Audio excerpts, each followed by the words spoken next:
Hello everyone, welcome back to my channel. So today we learn 10 lines essay on if I were a superhero.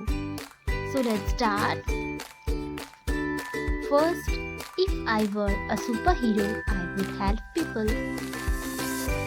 I would have the power to fly. I would stop crime and punish bad people.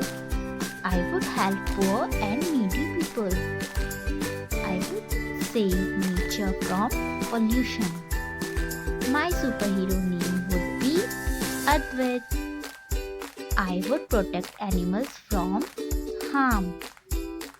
I would have education free of all. I would make everyone happy.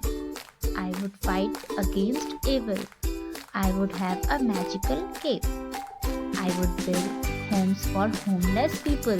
I would bring rain to dry lands. The world would be a better place with superheroes. So I hope you like my video.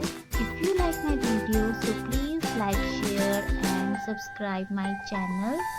Thank you so much.